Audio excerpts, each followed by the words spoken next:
Marcus Girl. Join me and my dad while we explore subscription boxes, the outdoors, gear and equipment, and other fun things and places. Before we get started, hit like, subscribe, and ring the notification bell. Ding!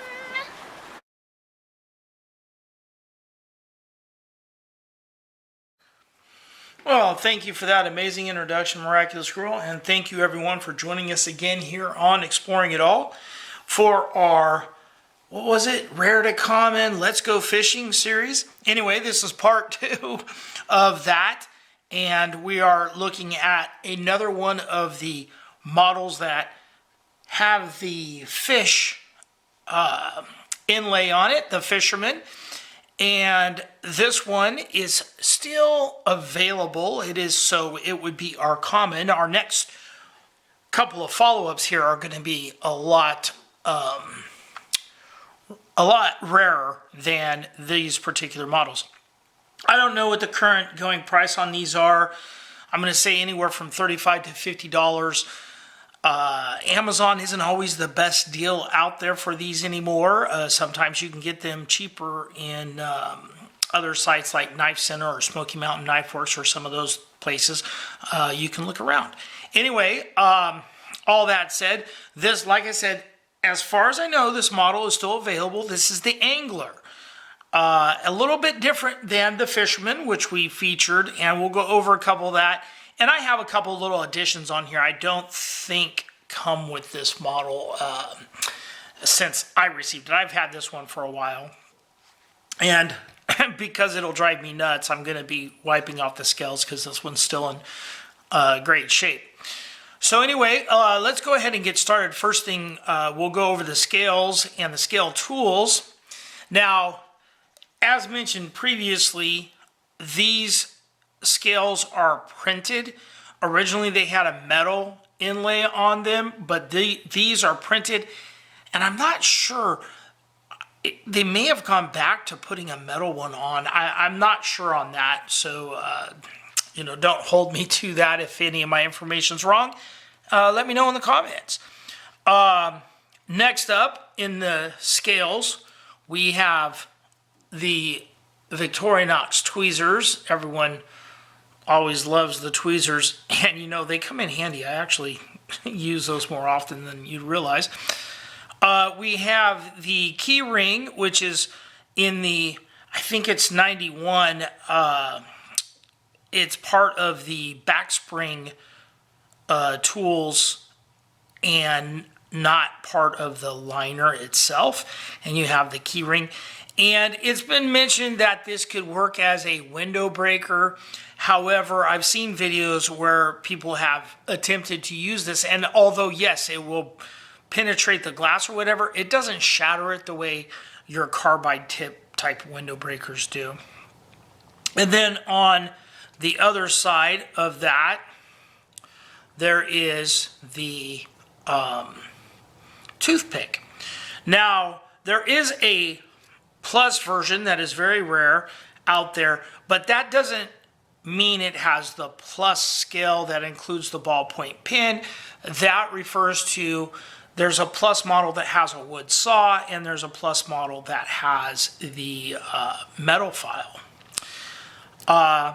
Now, this knife has a very complicated history to it, and we'll kind of go over that as we go along. Now, one of our next tools, as you can see, there's a lot of oil on this, is the awl. Now, this is a newer model. I've already dated this. The tang stamp and everything is 2011 and up, so it's post 2011. This is a very modern knife. But you have the awl with the sewing eye, and then you have the corkscrew. Now, I have put the micro screwdriver in this model. It doesn't normally come with that, but I have put the micro screwdriver in there. And then, of course, you have your corkscrew. And again, all the scales after 91 have the pinhole, and I'm certain that I've added this pinhole. And I want to say I think it's kind of important to put the pin in your fishing versions if you're using this for fishing. I always have to take it with me when I go fishing. It's just me. Anyway, so you have the pin in there. Now the corkscrew is one of the main differences between the angler and the fisherman early on. The fisherman, of course, as we looked at in part 1, has the Phillips, I'm going to say T-handled Phillips, the back spring Phillips. And the angler had the corkscrew. Other than that, the tool sets were the same for quite some time. And then I think there was a change was made, and I can't be certain on the dates, because the pliers were introduced in 1986. Oh, I'm getting kind of ahead of myself here. But this version of the angler probably didn't come out until the 90s. But let's go ahead and continue on with our tools before I get too far ahead of myself. Yeah, let's go ahead. So we have the small drop point blade, spear point blade, some call it, secondary blade. I use this one a lot when I'm opening my packages and stuff. I don't want to use my main blade when I'm using my knives that have the dual blades like the Spartan and stuff. There's no tang stamps on the small spear point blade, and it's pretty close to just being a smaller version of the main blade.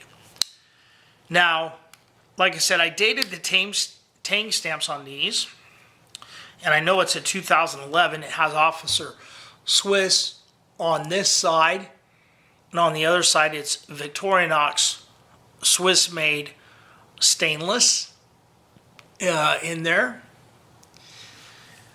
And again, it's just the spear point blade. These blades, I've cut myself accidentally with the Swiss Army knife very often for whatever reason. It's deceiving because these blades are very sharp. And then the other two kind of always there tools is you have your cap lifter, bottle opener, the standard hollow ground screwdriver, and your wire bender, wire stripper in here, no longer inside. And it also has the 90-degree stop. I want to say that was added in 85. I could be wrong on that. And then on this side we have our can opener, which I use very frequently, this version of the can opener on my Ranger grip. And then you have your micro screwdriver, which mine came in very handy this year for Christmas ornaments. Now, the new anglers have something that the fisherman doesn't have, although the fisherman has something the angler doesn't have, and that is the pliers. Now, I don't think I've done any reviews of the pliers. And of course, your fisherman, the modern fisherman, has the scissors, and any tool that has any Swiss Army knife that has the scissors now has the hook. Well, that's not true of the pliers because there's no hook. But anyway, this is the most current version of the pliers, and this particular version of the pliers is post 1995. Prior to that, they did not have this wire crimper in the back here. And you know what? Let's use the toothpick. So you have this wire crimper right here. This is your wire crimper. Then on the inside, you have this groove in here for the back spring in there. And then in the front here, when you open them right up, if you see this little notch right in here, that is a wire cutter right in there, right where that is. That is the wire cutter. And then you have two different grips in here, and I think this was standard on the older versions too.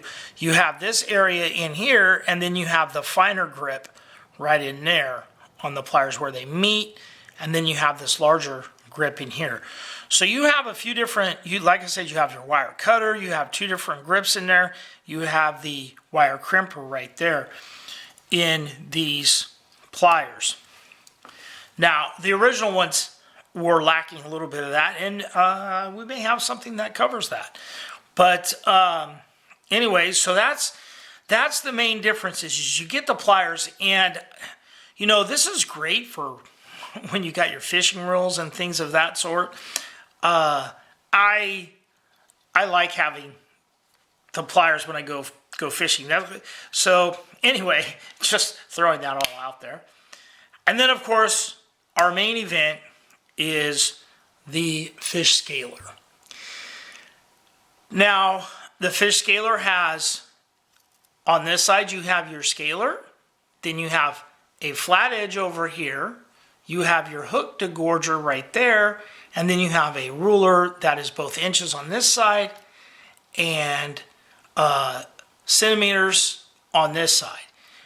And I guess you could say it has millimeters to a certain degree because you have the half centimeters, which would be 5 millimeters on that back side.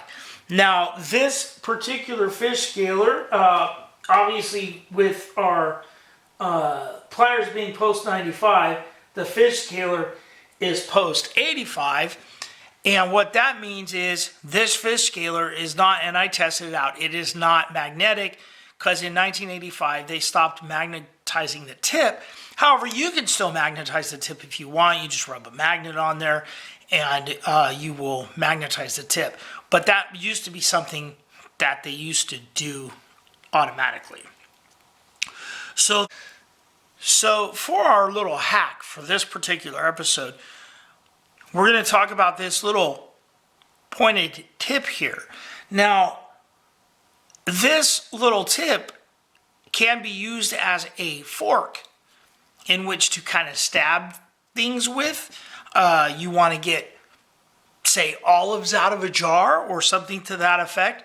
This little tip will work perfect for that. Getting certain baits and worms or whatever out of your containers, especially if it's a narrow bottle or something, you can utilize this to kind of get in there and move that item up toward the mouth of the bottle so that you can get it out. Something that your hand wouldn't fit in.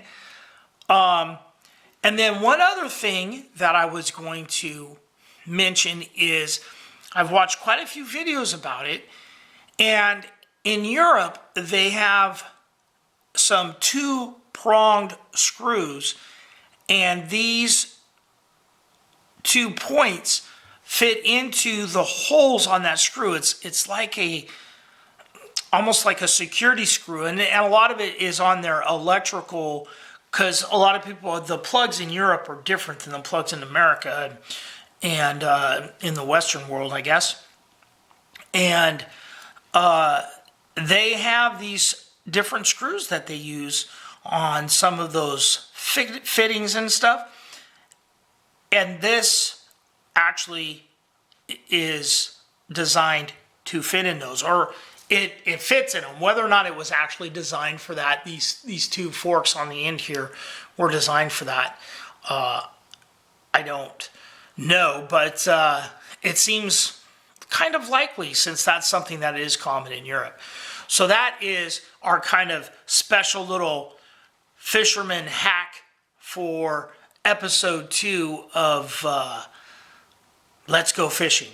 All right, guys. Well, thanks for watching. Remember, hit like, subscribe, and ring the notification bell. Thank you for joining us here. We really appreciate it. We really appreciate the subscribes and the views. And remember, be nice to each other.